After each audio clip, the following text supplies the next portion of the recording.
Daghang salamat, Arlines. Maradyaw na adlaw kanatong tanan.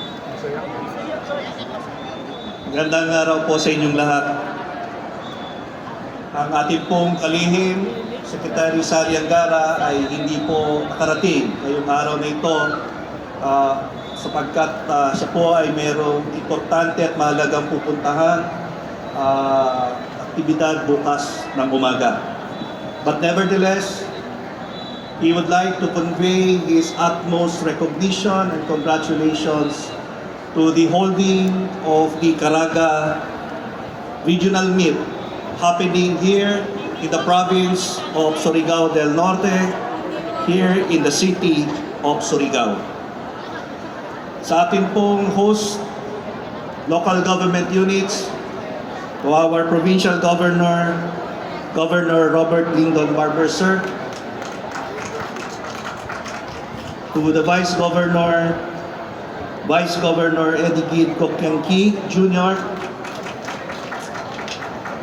and to our host city local government unit headed by Mayor Paulo Dumlao II, my worthy brother likewise. And of course, yung pong pinakaabala para dito sa program, Vice Mayor Alfonso Casura. Sabi po nila, pagka natapos na ang opening program, parang naka 40% na nairaos ang event. So with this, we would like to say congratulations, Governor and Mayor, for a very colorful, meaningful and symbolic opening program. Congratulations, DepEd Caraga, to our divisions na tulong-tulong para maisagawa itong ating pagdaraos ng Caraga Regional Meet. To all the governors, mayors in attendance, of course, we still have, andito pa po sa ating Governor Angelica Amante, Governor Ma'am, and together with Vice Governor Enrico Corbera, ang ating pong host for the 2026 Palarong Pambansa, Governor June Cane, and of course, ang ating pong Vice Governor, si Vice Governor Patricia Plaza. I'd like to take this opportunity to invite everyone to join us in the Palarong Pambansa in Agusan del Sur this coming May 24 to 31. So ito po ay isang showcase kung gaano kaganda ang Caraga. And the other governors were still with us. Of course, Governor Nilo Demiray, sir. Kanina po kasama namin Congresswoman Kaka Pag-aw. Po sa ating mga kinatawan ng province of Surigao del Sur, ating pong Governor Johnny Pimentel at Vice Governor Manuel Alameda, and to the city local chief executives who are witnessing with us the opening program, Bayugan City Mayor Mayor Kirk Asis, Vice Mayor Tata Asis, and to the Mayor of Butuan City, Mayor Lawrence Manuel Fortun, Mayor, the Mayor of Bislake City, kanina po kasama rin natin, Honorable Mayor Florencio Galay, Mayor of Cabadbaran, Mayor Judy Chin Amante, and Vice Mayor Leo Del Cabrera. So sa lahat, Mayor of Tandag City, Mayor Roxanne C. Pimentel, and Vice Mayor Eleanor Momo.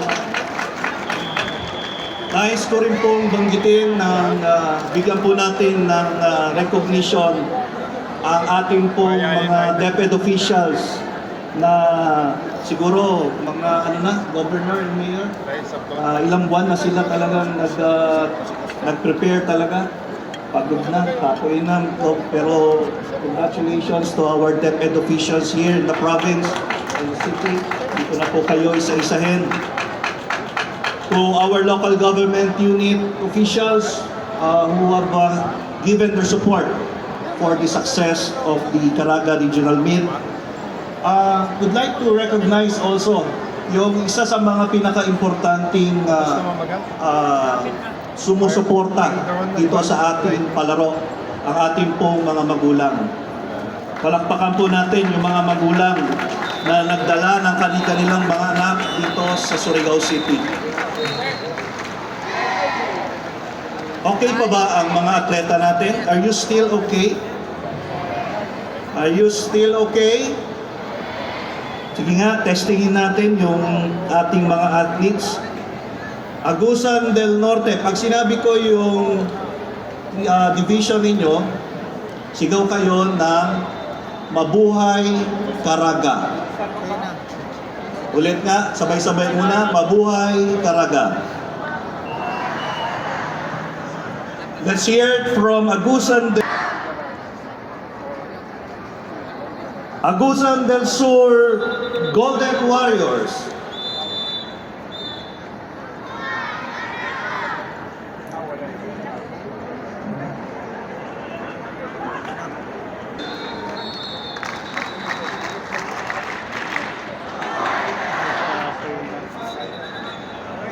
Okay pa, Mayor.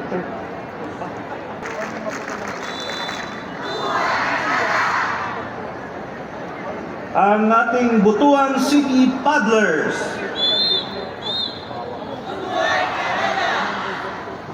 Kabadbaran Courageous Crushers.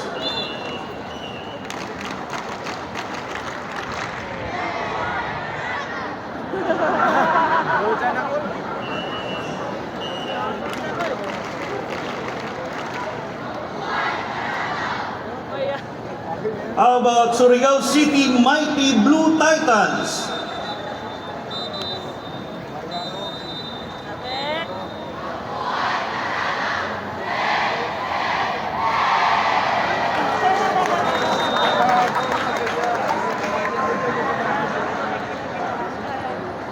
Let's hear from the host province, Surigao del Norte, the gateway to Mindanao.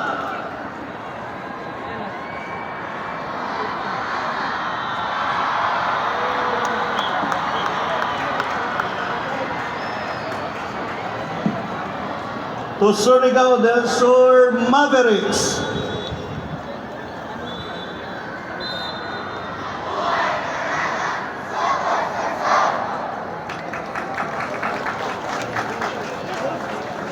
Of course, from the Dinagat Island, Dinagat Mighty Dragons.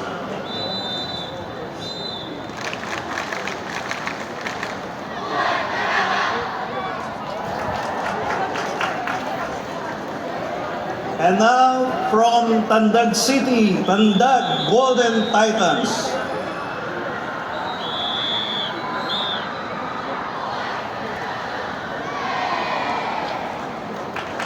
Okay. So, Siargao. Surfers.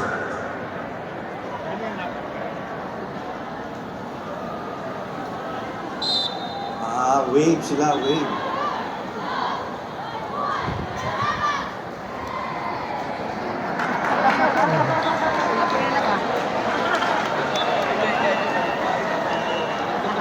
I hope wala ako nakalimutan ng ating palaro. Isa sa pinakikinikilalang dinarayo dito sa rehiyon ng Caraga, ang Agusan River, na nagsisilbing makapangyarihang simbolo ng kasaganan, katatagan at kagandahan ng mga likas na yaman ng rehiyong ito.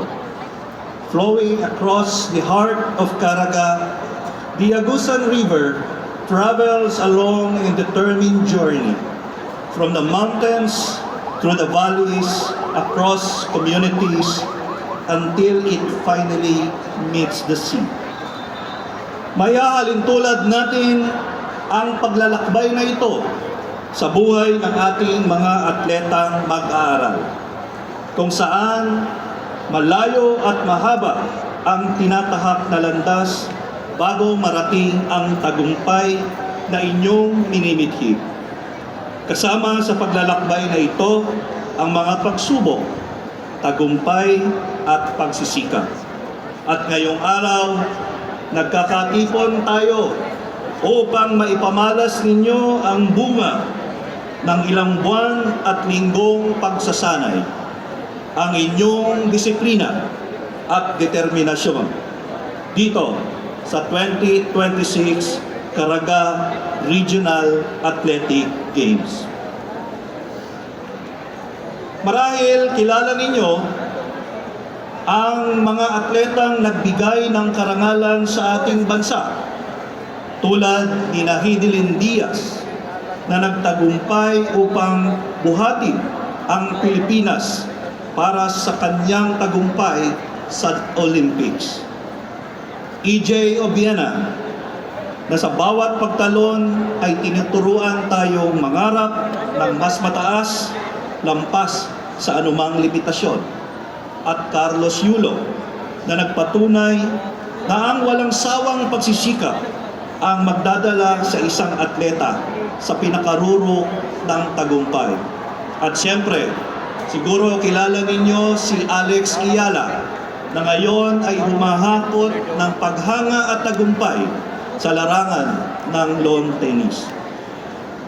But we have to remember, their successes did not happen overnight. Bunga ito ng maraming taon, minsan ay dekada, ng walang humpay na pagsasanay sa kani-kanilang mga larangan, sa kani-kanilang mga tahanan at komunidad, at sa iba-ibang panig ng bansa. Sila ang nagsilbing inspirasyon nating lahat upang patuloy na mangarap at magsikap hanggang maabot natin ang sarili nating tagumpay. Kaya naririto ang Department of Education sa pangunguna ng ating mahal na kalihim Secretary Sani Angara upang magsilbing malakas na agos na tutulong sa ating mga atleta na maabot ang kanilang mga mithiin at pangarap. Inilunsad natin ang School Sports Program, alinsunod sa direktiba ng ating mahal na Pangulong Bongbong Marcos upang matiyak na magkakaroon ng physical activity sa ating mga mag-aaral sa lahat ng paaralan. Higit rito, nagsisilbi rin itong tulay upang mahikayat ang ating mga kabataan na manatili sa paaralan, lalo na ang may natatanging talento sa larangan ng sports. Patuloy po kami nakikipag-ugnayan sa Philippine Sports Commission upang ilunsad ang ating programang Grassroots to Gold, na kung saan ay palalakasin natin ang programa ng sports sa ating mga paaralan simula pa lamang sa kanilang murang edad. Magkakaroon na po tayo ng tinatawag nating talent identification, grade 1 pa lamang, grade 2 pa lamang, grade 3 pa lamang, upang sa ganon ay matukoy natin ang mga natatanging atleta na nasa ating pong mga paaralan. Ilan lamang ito sa mga hakbang at inisyatiba upang matiyak na patuloy nating mapapalakas at mapapaunlad ang kultura ng sports sa ating bansa. As we begin the 2026 Caraga Regional Athletic Games, may this gathering remind us that like the great river of this region, our young people are capable of remarkable journeys and of achieving the success they dream for the future. Sa atin pong Governor Robert Lyndon Barbers, Mayor Pablo Ives Dumlao II, ating Regional Director Maria Ines Asuncion, sa buong pamunuan ng DepEd Caraga, ating pong mga dedikadong coaches, guro at mga magulang, at higit sa lahat, tulad ng nabanggit ko, ang mga tunay na kampiyon, ang mga atletang karaga. Mainit na pagbati muli sa inyong lahat. Excited na po kami upang tunghayan, buksan at tunghayan ang ating pong palarong pambansa na gaganapin sa lalawigan ng Agusan del Sur.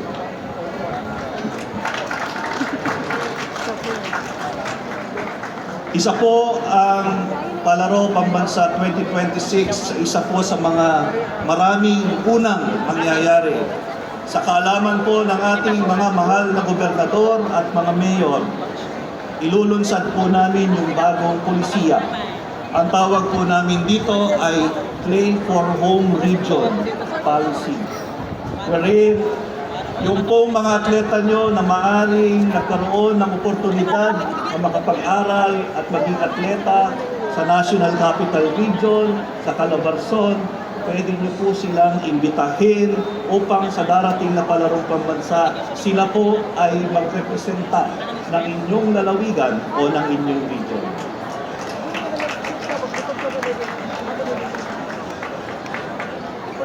Kaya inaanyayahan po namin kayong lahat na maging bahagi ng isa sa pinakamaganda at pinakamalaking palarong pambansa sa kasaysayan ng kagawaran ng edukasyon.